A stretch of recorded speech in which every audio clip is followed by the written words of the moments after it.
Selamat malam Ibu dosen pengampu mata kuliah Hukum Dagang, rekan-rekan sekalian.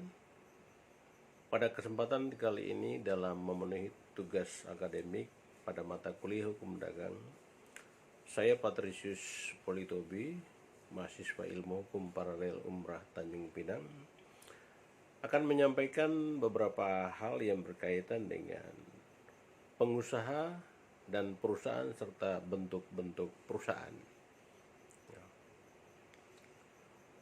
Secara definisi dalam ketentuan pasal 1 huruf B Undang-Undang Nomor 3 Tahun 1982, perusahaan adalah setiap bentuk usaha yang bersifat tetap dan terus-menerus didirikan, bekerja serta berkedudukan dalam wilayah hukum Republik Indonesia untuk tujuan memperoleh keuntungan atau laba.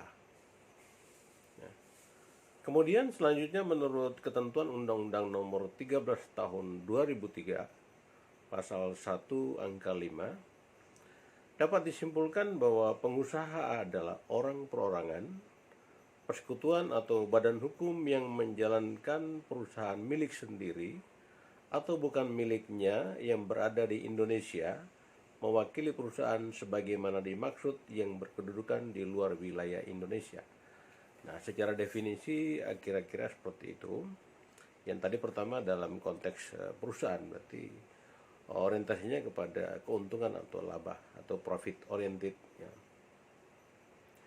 Kemudian secara umum dalam melakukan kegiatan usaha sesuai dengan ketentuan peraturan perundang-undangan yang berlaku di Indonesia, dikelompokkan menjadi dua bagian besar, yaitu usaha berbadan hukum dan usaha tidak berbadan hukum.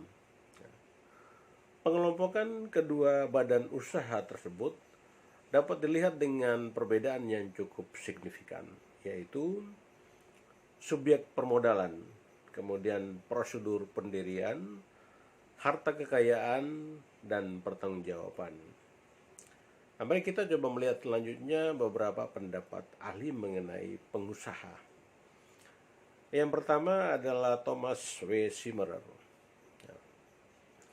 Menurut Thomas, pengusaha adalah penerapan sebuah kreativitas sekaligus inovasi ketika memecahkan sebuah masalah yang menjadikan itu sebuah peluang besar.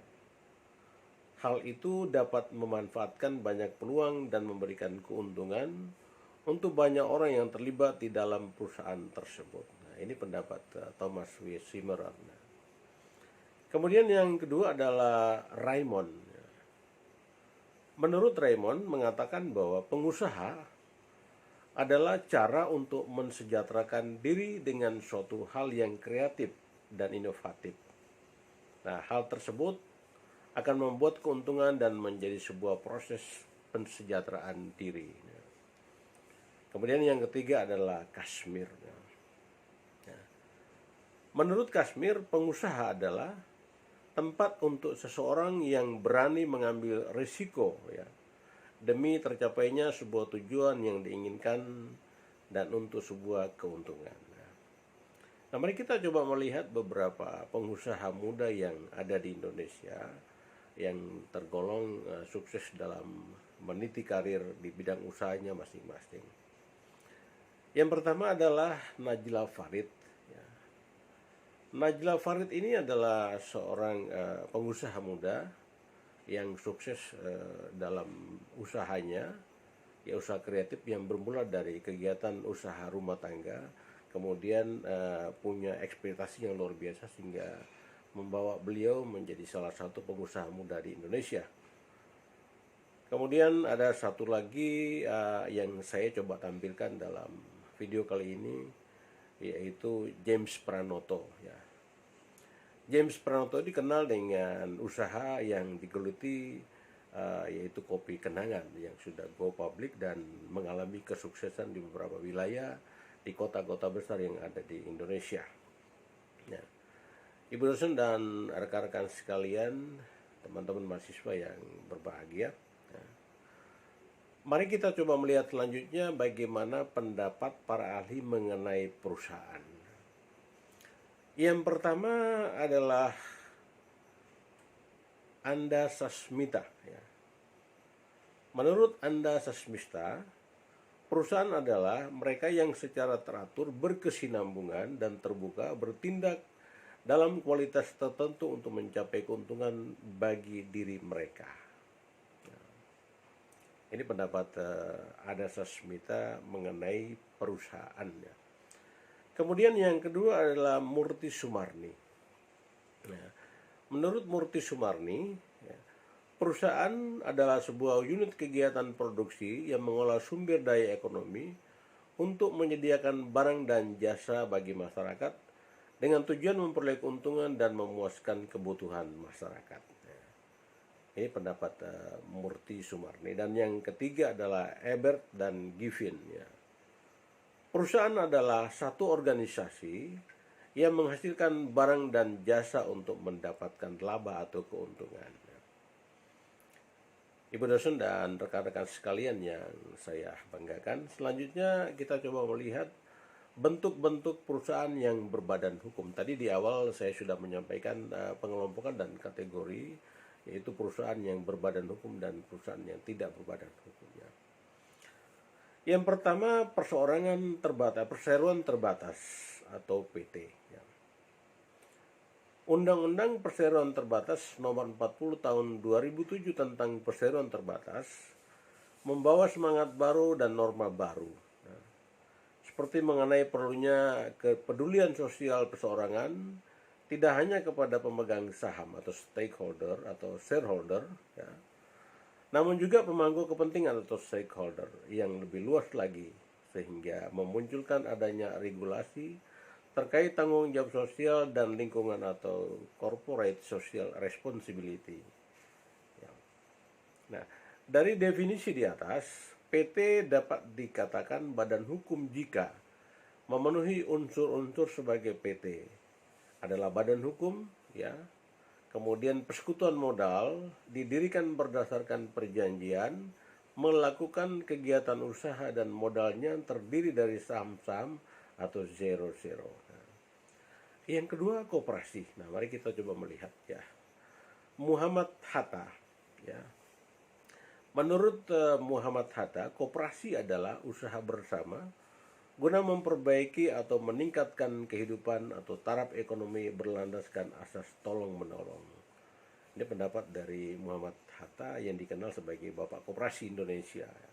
Nah, berdasarkan Undang-Undang Nomor 25 Tahun 1992 tentang perkoperasian, pada pasal 1 dijelaskan, koperasi adalah badan usaha yang beranggotakan orang-orang atau badan hukum koperasi dengan melandaskan kegiatannya berdasarkan prinsip koperasi sekaligus sebagai gerakan ekonomi rakyat atas asas kekeluargaan.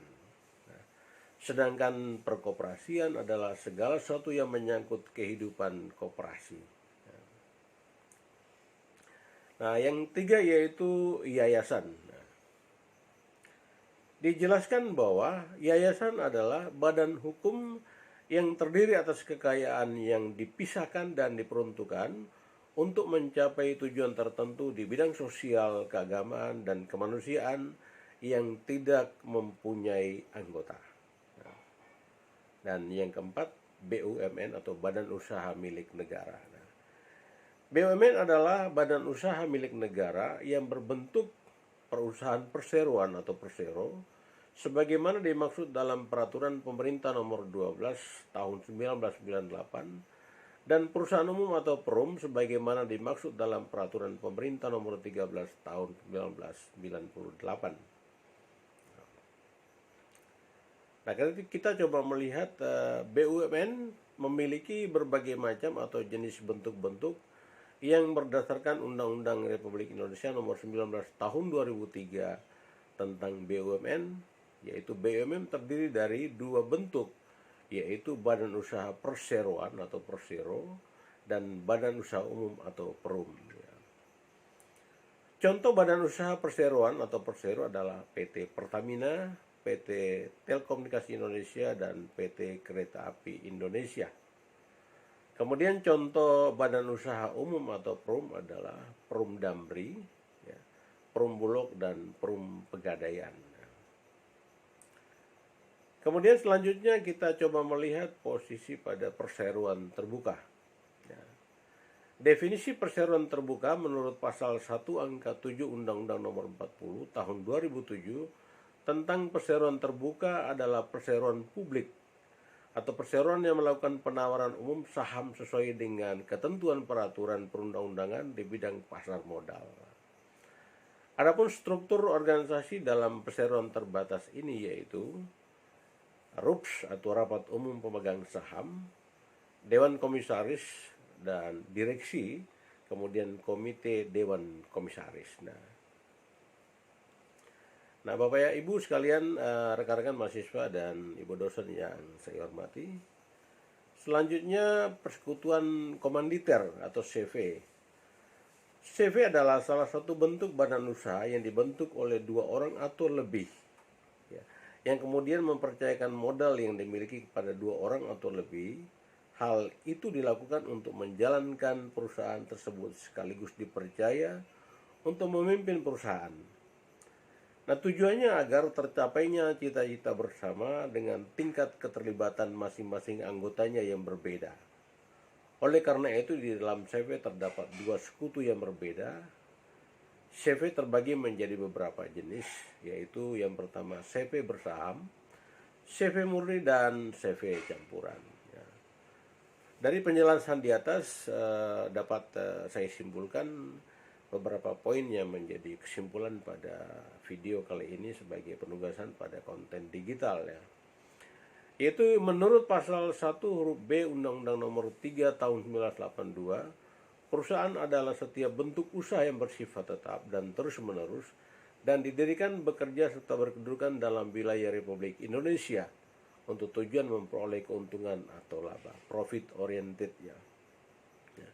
Kemudian menurut ketentuan Undang-Undang Nomor 13 Tahun 2003 Pasal 1 angka 5 dapat disimpulkan bahwa pengusaha adalah orang atau perseorangan, persekutuan, dan pemberi hukum ya, yang menjalankan perusahaan milik sendiri atau bukan miliknya yang berada di Indonesia mewakili perusahaan sebagaimana dimaksud yang berkedudukan di luar wilayah Indonesia.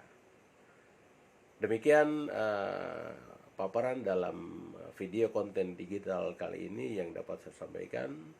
Mudah-mudahan ini bisa bermanfaat secara akademik empirik bagi teman-teman sekalian, dan terima kasih kepada Ibu dosen pengampu mata kuliah Hukum Dagang yang sudah mengantar kami sebagai mahasiswa pada semester 3 di perkuliahan kali ini. Terima kasih dan selamat malam.